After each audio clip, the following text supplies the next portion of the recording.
it's really important to really look at what human beings want today. And I think that's what makes the difference. There's a lot of retail out there. There's a lot of brands out there. But it's those ones that are making that cut through, making that emotional connection, that really make that point of difference.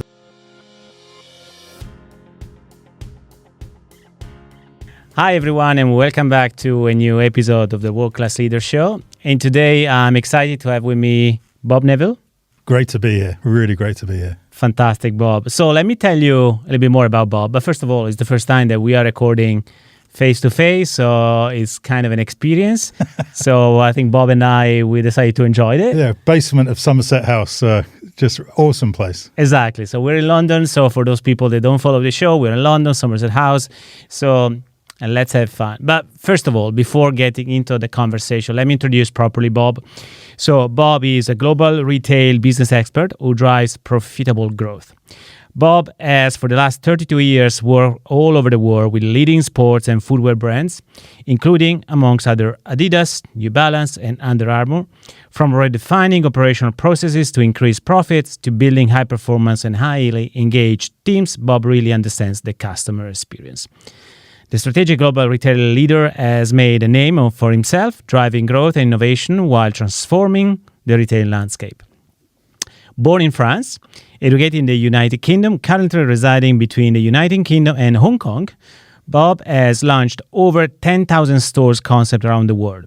This experience has developed Bob's keen understanding of global markets and the specific nuances within culture worldwide. This wisdom only comes from spending extensive time physically immersed in various markets and sectors, gaining a global perspective of what it truly takes to drive growth and lead profitable business. Along with being a global business leader, Bob is also an active participant in creating an inclusive environment within the fashion apparel industry. Bob is a board member of Pride in Fashion, an NGO dedicated to support LGBTQIA+ community. So, Bob, thanks again for being with me. Thanks for having me, and thanks for the introduction. I think I should have made it a bit shorter. No, I think it was perfect. I think it's important to give context to the audience. Bob, the reason why we decided to have this interview with you is, first of all, retail is not one typical, if you like, industry that we normally discuss on the show, just because it depends on the guest experience. Yeah. But also because, to me, it's fascinating the relationship between, retail industries, retail companies, and the customers. So the reason why I invited you is because we want to talk about customers. We want to talk about how we can create an intimate and strong connection with the consumers. And when we had that conversation to start, you said not only connection, but emotional connection. Yeah. That is important for you. Really, really important. And I think it's really important to really look at what human beings want today. And I think that's what makes the difference. There's a lot of retail out there. There's a lot of brands out there. But it's those ones that are making that cut through, making that emotional connection, that really make that point of difference. And there's always a lot of talk about creating communities. Everybody talks about creating communities, but it's really, how do you get that cut through? How do you become something meaningful for the people that you want as part of your brand experience, your brand journey? Fantastic. That is a great topic. I think that is important from a leadership standpoint, culture, but also understanding really how to do business in 2024. Before getting into that, Bob, would you like maybe explain a little bit more how important it's been for you, all experience overseas and primarily in the Far East, how that experience shaped who you are, your leader, and your experience? Yeah. It's I'll try and give you a short answer to that one, but I think the way I look at things is that I love life and I love adventure and just going on a journey. I've got an incredible wife, Julie, great family, and we were living in England at the time. An opportunity came up to go overseas to Hong Kong, and we went overseas for what we thought was going to be 3 to 6 months with our 2 baby boys. Right. And it's now 30 odd years later, and my boys are still in Asia with their wives and my grandchildren. But I think what I found really, really interesting was just getting that cultural perspective, and getting to understand that there's a lot of differences between cultures, a lot of differences around the world, but there's also a lot of similarities. And I really enjoy looking at that and saying, right, how do we make sure as a global brand we have global consistency, but we have cut through at a national geographical level? And that then cuts into things like religion, superstition, perception of color, aroma, taste, all sorts of things come into play that, they're not all perceived the same around the world. And I just found that incredibly interesting. And just the use of color can really alienate your brand or your offering. And so having that understanding for me has just been so interesting. And being based out of Hong Kong evolved a lot of global travel. But that was just something I loved, pretty much on a plane every week going somewhere. But it's just so exciting and something I just love. People, different parts of the world, that sort of experience, just love it. Yeah, that's great. Is there any one single? I know it's difficult to answer this question because there are tens of lessons, but there is maybe one single lessons that you learn from working so much time into the area, primarily from a leadership/business perspective. What is maybe one takeaway they say, well, I would like to have it here in Europe too? I would say the biggest learning, and it does surprise me in the period, sort of 30 plus years I've been doing this, you still see the same issues with global brands. It's amazing how many companies out there, brands out there, don't put the consumer or the community at the center of what they do.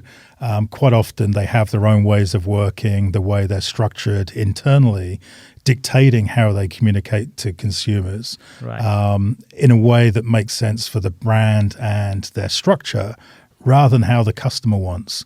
And that's something you see. It's not just exclusive to Europe or Asia or Americas. It's something that happens quite broadly. But making that switch and making sure that you're appearing with your product and your brand at a time and a place that makes sense for the consumer, online, offline, social interaction, whatever it is, you've got to make sure you turn up in the right way. Right. And that's the biggest learning, is just making sure the communities you're generating, the interactions with the human beings you want to be, have as part of your brand, is really understanding what matters to them and putting that at the center. Fantastic. And we'll go a little bit deeper into this. Look, one question that I always ask to the guests that we have here is about the future. So what future you are creating for yourself? I mean, you are a senior leader, being on the top of organizations for many years, and despite the specifics, I'm more interested in what is the new creative future that you are up to. I think it's we're always after the next greatest thing, and I'm very, very cautious about how much budget we spend as any business, any brand. Right. There's a lot of really incredible tech out there, and some of it can be quite gimmicky. But I think what's really, really important is you get the basic and the fundamentals right before you start thinking there's some sort of technical or technological magic bullet. And so for me, I believe very much, coming out of COVID and all the experiences we had around the world, which is crazy for all of us in different ways, human interaction is really, really important for the future. And that probably sounds really crazy to say. The future is almost what we had in the past. Confucius said, consider the past and you'll see the future. But I really do believe, personal service, human interaction, almost like concierge type things. It's almost returning to that human interaction, that true level of service. And I think it has illustrated that, digital online offerings have a really robust place in any commercial DTC infrastructure, right? But it's part of a DTC, omni experience, and it gets all called all sorts of things. But I think it's really important to really understand that human beings ultimately love story, and they love interacting with other human beings. I think that's what we learned coming out of COVID, amongst many other things. And I think that's very much for me the future. And for me, retail's not dead. Bad retail's dead, but retail that represents storytelling, human interaction, service, right products, right place, right time, all these types of things. I think there's a really bright future. Yeah, that's fascinating because we are, getting into the core of the conversation, Bob. Is it fair to say that brands, again, is a generalization, but, just for the sake of the conversation, is it fair to say brands have actually lost touch with the consumers, with the human element of their clients, the customers? I would say very much. I mean, again, you look back in the not too distant past, and the corner shops, the village bakeries, the sort of village hubs, which would be the bakers and the butcher and the things you need. You could go into the hardware store, and the shopkeeper would know your mum and dad, your your grandparents. You don't even necessarily pay for things because he knows where you live and you have this long-standing relationship. You put it into account and you pay maybe a week later. Yeah, and I think that for me is just where things are coming to is that level of understanding of the consumer. Now we can put a lot of technology against that, and CRM and all sorts of things, but ultimately we know what works, which is you care about me as a human, as a customer, as a member of your community, as a brand, and that's what we all crave for. Because at the end of the day, we're all customers. We all have our favorite brands. We all have our favorite places to shop. And when you start to think about it, it's because typically you have an affiliation for maybe a multitude of reasons, but you also feel you have an alignment in your beliefs. You have a feeling that they care for you, they understand you, you get rewarded in some way. But I think that really makes a difference, is having that focus on the consumer.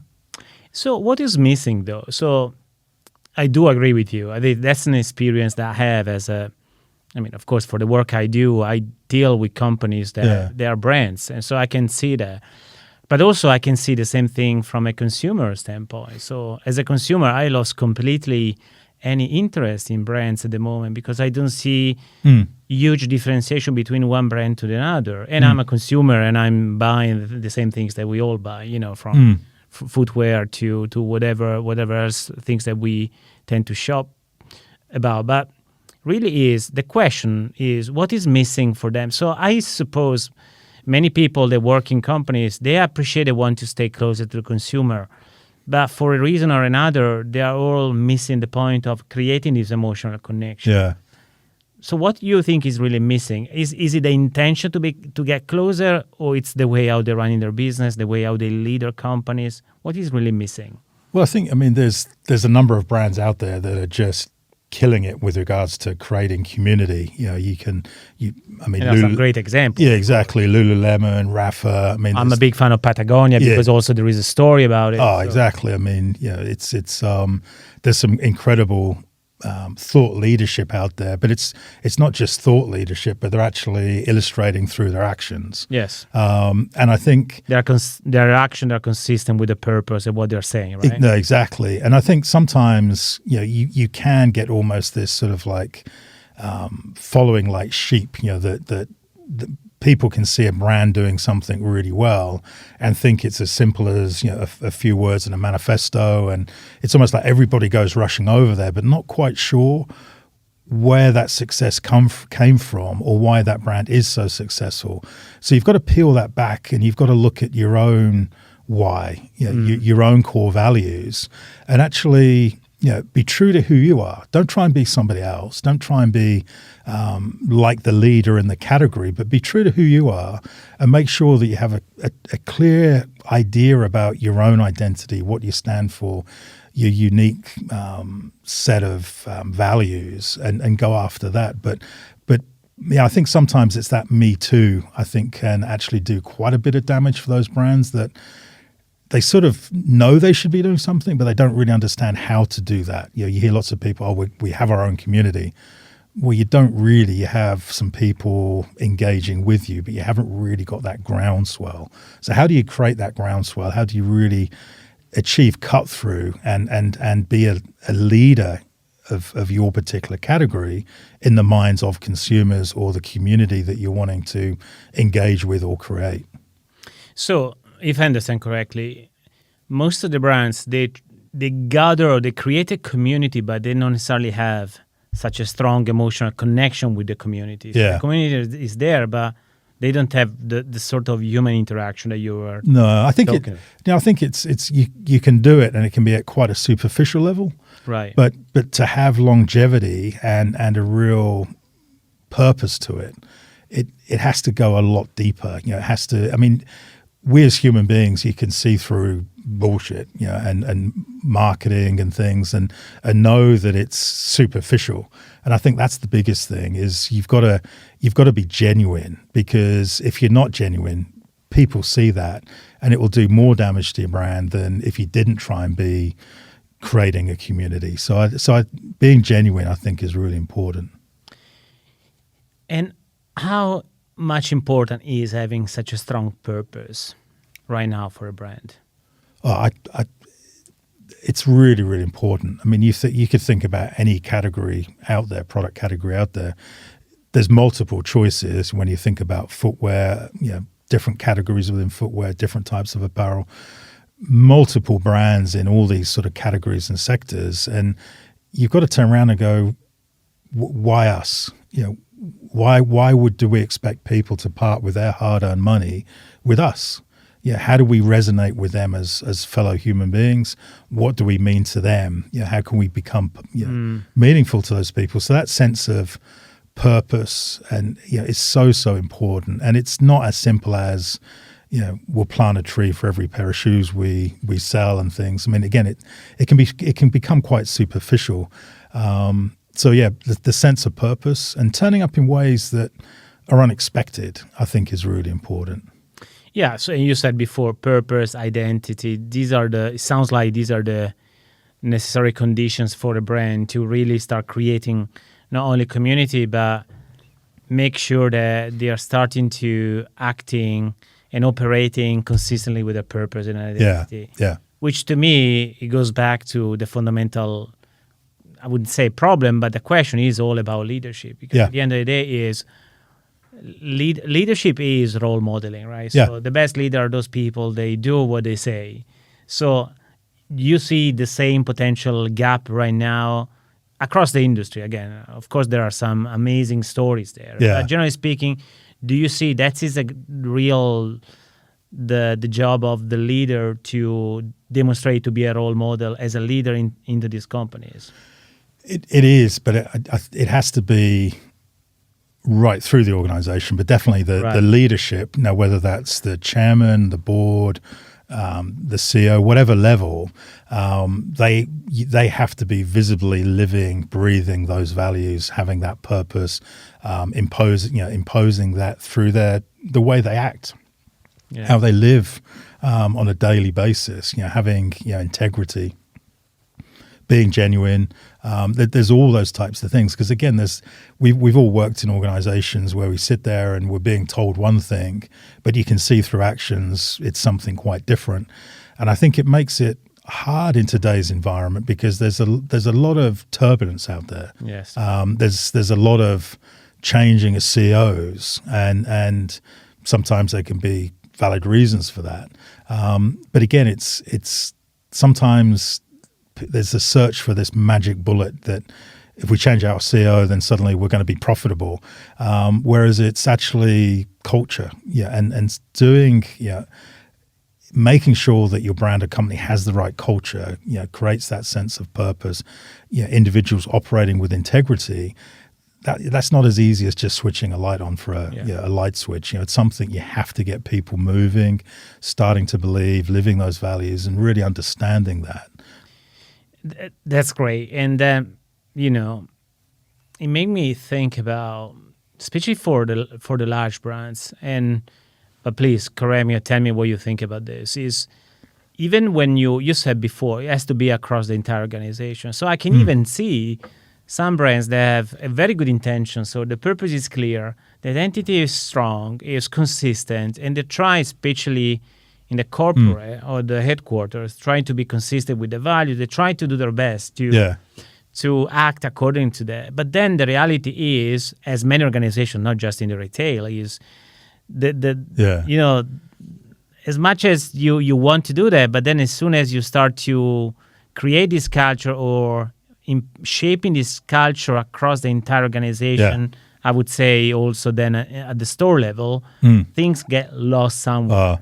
Is that an experience that you... You've just raised such an important point, because, you know, great culture, sense of purpose, all the things we're talking about, you know, it needs to start somewhere, 100%. So there's going to be all sorts of meetings and discoveries and things like that.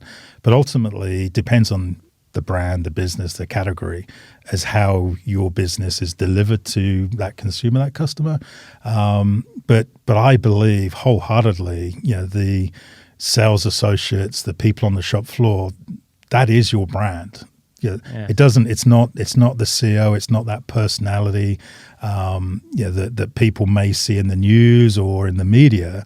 It's that 19-year-old person maybe working and during university holidays.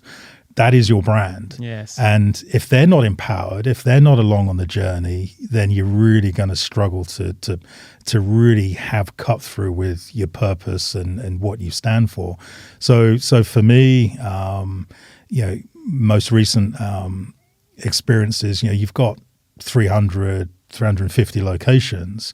It's really important to be out in those locations, meeting the people that are doing the business, you know, allowing them to ask you questions, helping, you know, having workshops, listening sessions. And I think that ability to have listening sessions, so it's not just here's a mandate from HQ, we've all got to smile and we've all got to talk about X, Y, Z.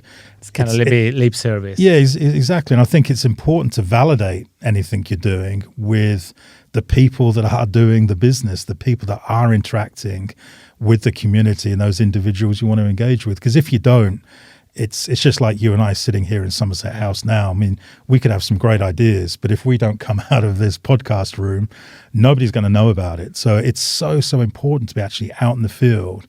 And as the more senior you are, the more important it is, because that's where you hear the reality of where your business is at. What are the struggles? What are the things that are working? What are the things not working?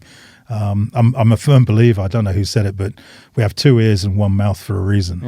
Yes, it's a very good point.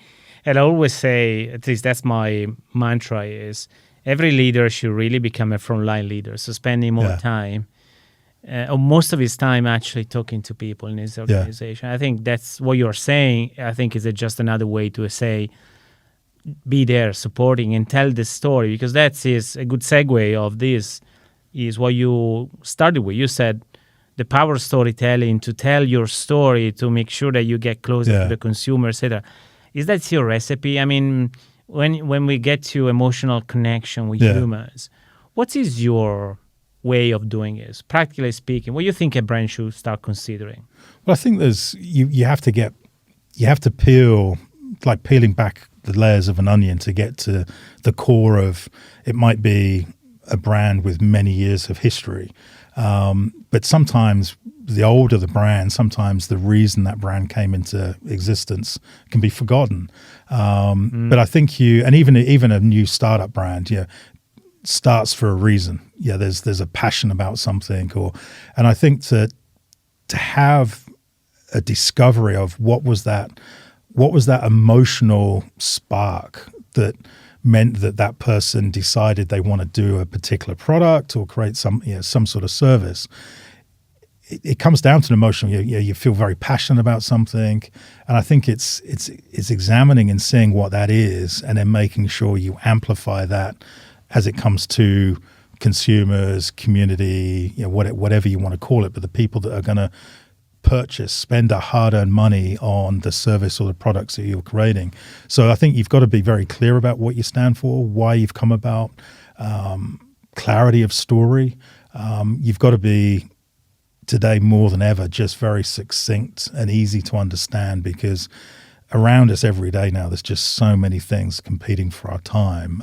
It's really important to have that sort of succinctness in what we do and how we do things. I like it. I really like it. I mean, it's provided there is a clarity about what's the story? What's the story? What's the past? What's the heritage? But also what's the purpose? Provide that is in place. I mean, my takeaway from what you said is, I think sometimes leaders, brands, they tend to take for granted that people know brand stories. Yeah. And I don't think that's probably a good. No, I think it's again. I mean, just loving these questions because it just gets me and hopefully your listeners thinking about sort of obvious things, because it's like you can't just say a message once and go, right, that's it, everybody understands who we are and what we're about, because the people you're looking to attract might be a certain age group. They're getting older. You've got younger generation coming through, so it's like a conveyor belt. Your target is continually moving and continually evolving. It could be because technology enables interaction in a different way. So you can't just assume that your story, your brand, your purpose, anything you communicated a month ago, 10 years ago, whatever, is understood, and you've just stopped there. And you've got to continually not necessarily reinvent yourself, but you've got to continually look at yourself, and you've got to look at the consumers. And that's where people on the shop floor, those people that are at the front line, yes, they're the most important people, and they have a very clear idea because of their interactions about how your brand is doing. And it's got to go beyond so much more than we contacted a research company. It's like, well, you've got probably one of the best research organizations. Your people level. Yeah, and just it doesn't matter. You can't. The CEO is not the most important person in the company. It's the person interacting with your consumer. And, that sort of, I'm sure there's lots of different ways of describing it, but like servant leadership, making sure that, as a leader, you're here to facilitate evolution and revolution in your brand. You're here to ensure that people are successful. You're here to ensure consumers are getting what they want when they want it. And you're here to ensure that results are delivered. Ultimately, a leader is somebody that has to listen, engage, and create an environment for success. Yeah, I love that. And it's interesting because everybody knows about it. And I can see some similar things in other industries. Is everybody knows that the people, they are at the front line, regardless what is your business, are those people that have the closest, relationship / interaction with the consumers or with the customers. But most of the times, companies, brands, they don't really appreciate the impact of that. I mean, they know it, but they don't do anything really much about it. It sounds like they don't invest in getting the insights or getting closer to the consumer in that way. No, I think when you spend and being here in the UK with my most recent role at Clark's, I spent a lot of time going around the country, being in stores, and it's just so interesting to listen and see the interaction between the people that just come in the stores for a chat. And that's really you can't.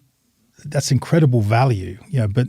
But for the store staff, and again, sales associates get called lots of different things, but people in the stores, for them to have that relationship with the community, on a first name basis, that's just so powerful, and that's something that as leaders we need to see and be aware of, and we need to amplify that. In the same way, if you've got disengagement, or there's not the sort of behaviors that are conducive to creating a positive environment for everybody, then we need to understand that and see what sort of steps we need to take to correct that. So again, as a servant leader, we're there to create environments for success, both for your staff and for the consumers and your board. Obviously, unless you're in a charitable organization, we are here to make money, but by doing this, increases your chance of success. But like tuning a car, sometimes you've got to tune things, but you only do that. You can't do that by sitting in head office, being told by your line management what's going on. best way, was it that undercover boss? Gets a little bit corny now, I think, undercover boss, because those wigs aren't very good. But I think the principle of getting out there and talking and listening and seeing, that's the most powerful thing. So we said storytelling. So first of all, having a story, a strong story and a purpose. Then storytelling is the most impactful thing that brands should consider in order to create the emotional connection and get closer to the people there at the front. So far, I think we have identified that as the major factors for success. Is there any other lessons that you think brands should consider in order to get closer and intimately connected to their consumers? I'm also thinking whether in your, in your answer, whether there is any specific lessons that comes as well from your experience with previous brands, just a couple of names, Adidas, Under Armour. I mean, there are brands that have a story. And definitely they are fantastic in branding. At least that's the perspective from people as a consumer. Is there anything else that you think brands should consider? So I think we're covering a lot of great points in this conversation, and we talk about story, but I suppose to encapsulate that, if you don't have a story to talk about, what do you have to talk about? It comes down to price, and then if you haven't got a story, it's discount, and that doesn't take you anywhere. So story, and that can be a technological story. It can be all sorts of things, but something to talk about, something to engage other human beings with. And I've been lucky, in my career to work with incredible brands. In many instances, working with founders, and it's really, really interesting because, when you look at New Balance, and I'm sure Joe and the guys won't mind me talking about New Balance, a brand that, I really, truly love. Yes. It has an incredible story, but, if you look at where they were at in the sort of not too distant past, everybody was trying to be like Nike. Everyone's trying to be like the category leader. Yeah, everybody had white walls in their stores. Everybody had red logos, and it's sort of almost like a me too. And therefore, you don't stand out, and nobody's got the spending power of an incredible brand like Nike. And what was really interesting, with New Balance, and I know lots of people. I'm always very passionate about things that I do and I've done. But there was just the incredible story in terms of how New Balance came about. Founded in 1906, an Irish immigrant into Boston, noticed how chickens walked with perfect balance with 3 toes. William Riley created an arch support, which is where the balance comes from in the New Balance name. Right. And so he was selling arch supports, and these arch supports cost exactly the same as a leather pair of shoes in the day. So if they didn't improve your daily life, enabling you to move better, people wouldn't have spent money on them. So, when you have that sort of, you peel back those layers of the onion and you get to the sort of like the aha, the why, and then you bring that to life. And that's not necessarily in a museum sort of stuffy way, but just in terms of, your thinking, your thoughts, in terms of how you then communicate. So in the instance of New Balance, they've been a performance sports brand, a performance footwear brand since 1906. Yes. That's an incredible thing to think of, that when you go to buy a pair of shoes today from New Balance, you have all that history, all that learning that's gone into your shoes. But if you're preoccupied with trying to be like a modern competitor that doesn't have that history, you're trying to compete on their terms, rather than turning around and going, well, let's just be true to who we are. Let's believe in who we are. And if we compete on our terms, our basis, nobody can compete with us. In the instance of New Balance, starting in 1906. I mean, we all know a lot of the other brands out there when they started. And that, for me, gets exciting, because then that gives you the ability to have cut through and to enable yourself to be very hard to compete against, because you're telling a true, authentic story. But I don't want to come across like that can only work with older brands. Because I was going to ask. Yeah. How what you said might be different for a new brand that doesn't necessarily have the story, that has the heritage that some of the the brands you mentioned. No, but they still have their reason for coming into being. And if you take, you think about Lululemon, you think Which about is quite new brand. Exactly. You think about On. Here are brands with incredible stories, incredible products, very contemporary, and they are beating their own paths. And just those two brands. There's lots of people, lots of other brands out there looking to emulate them. But I think having that integrity, that self-confidence, that self-belief, because of you understand your why, you understand why you've come into existence. When you have that sort of, you're marching to your own drum as opposed to trying to be, you're not trying to copy, you're being who you are, confident who you are. That's where you become the leader. You become a thought leader, you become a category leader. But if you're only going to mimic and copy somebody else, how do you know what the future is going to look like? You've got to wait for somebody else to do something so you can react, as opposed to, like I say, beating your own you're path. catching up. You're catching up. There is no any... You're always going to be behind. Yes, exactly right. So the question, how can you leapfrog competitors, but starting from a different angle? So if we look at the future of, retail in general, what do you think is going to be? You said there is also positive future in front of us. Yeah.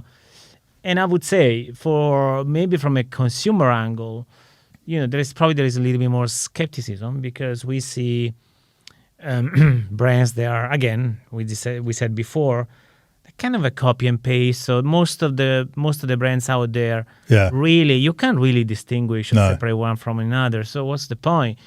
In UK, London, to be fair, I mean, there are many brands that are, to me, they're invisible, meaning they're just doing things that other people do. There is no any sort of differentiation. But you see, there is actually a bright future in front of many brands. What's the future that people are potentially missing from a retail standpoint? So where people should... From a consumer perspective. Yeah. No, but also from a brand's perspective. Where brands should go in the future, because that's the area, for them to focus on. I think I would encourage anybody watching and listening this today to get out onto the high street, to get out, into the market and just look, listen, just observe.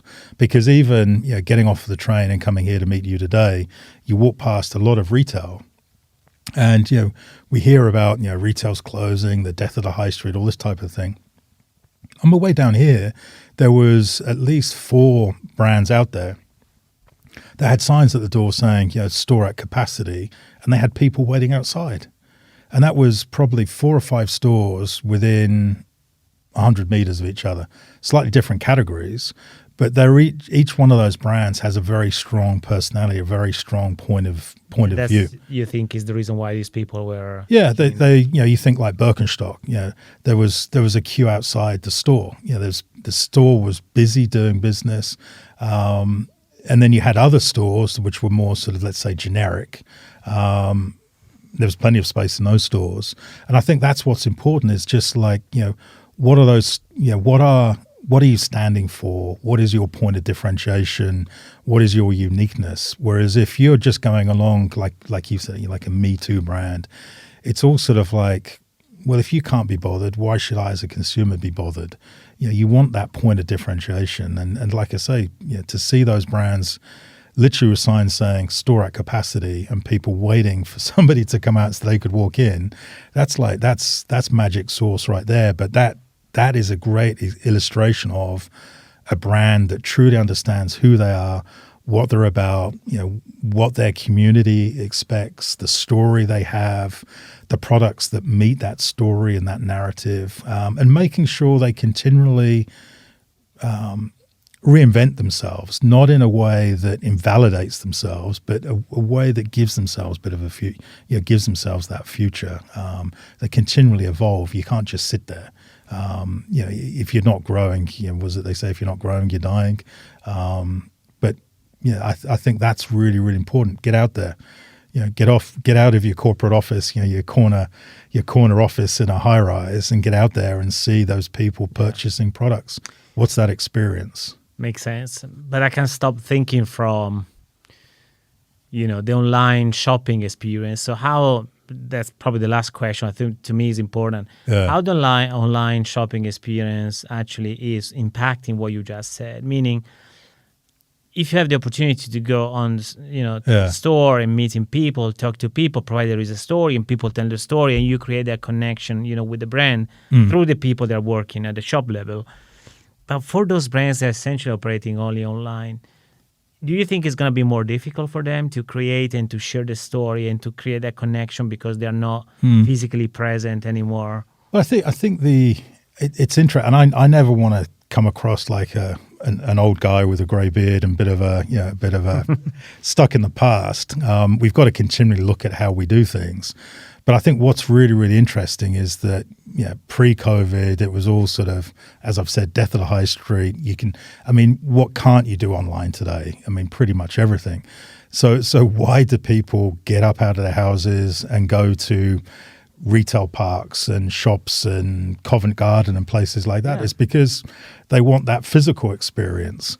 But I think what's really important is that, again, when you're out of your corporate office, your lush environment there, and you get to the coalface, as it were, and you start speaking to store managers, and they're like, people are coming in looking at products, but they're buying them online, or they've purchased online and now we're fulfilling out of the store. There's lots of permutations. Again, I think that's a great illustration about how, from your own business structure, you've got a store manager that's maybe being measured on the performance of his store, that is also then being asked to fulfill online orders that he gets no recognition for. So staff hours, maybe he's got to dispatch some stock out of his store that means now he doesn't have it in his store to physically sell. So that's where you've got to look at things as a leader and as a broad leadership team, is understanding the consumer. Like I say, if you put the consumer at the center, where do they want to purchase the product? How do they want to interact with us as a brand? But if you're looking at it in a siloed way where that store manager is measured purely on how many products he sells in that store in any one day, and you're also expecting him to fulfill online orders, it's a little bit contradictory. So again, that's where I think we've got to be very clear as leaders about how we structure things, how we incentivize people, how we illustrate we're understanding the reality of business, and how we empower people. Because once you get everybody working as one and you break down those silos, it becomes a lot less friction for the organization, and more importantly, it reduces the friction for the consumer. And I think that's the most important part. I love that. Essentially, is you have to create a consistent structure process internally to... Otherwise, people, they will not necessarily operate or will be incentivized to put the customer first, because maybe they've been recognized or awarded or rewarded in other ways. So that's okay. That's great. I think that's useful. So we ended this fantastic conversation, Bob, with very just, share, please, where people should go if they want to know more about you, your story. Well, the thing I love about retail is people. And the thing I've loved in my career is people. I've been lucky to meet some incredible people around the world. I love, like brand new conversations like this, and I value that greatly. And so I'm love to meet your viewers, your listeners. LinkedIn's a great way to get hold of me. I'm very excited about the journey I'm on, my next adventures, the people I'm speaking to. Reach out on LinkedIn, contact yourself. I'm sure there's going to be information in the we will put in the show notes. Exactly. So for everyone, love to interact with people. Fantastic. Well, Bob, thank you so much for this conversation. It's been really useful. You highlighted few points that to me are very important and applicable to every single company. It's not just retailing. It's getting closer to the consumer, creating that connection, the power of storytelling, and get closer to the consumer by using more your people at the front and helping them in a very structured, consistent way to put customers at the center of what they're doing. Process, operational efficiency, combined with emotional engagement equals success. if you haven't got a story, you've only got price to talk about. That means discount, and that's not any way to set up a brand for the future. No, any brand, by the way. No, even any us brand. as a consultant.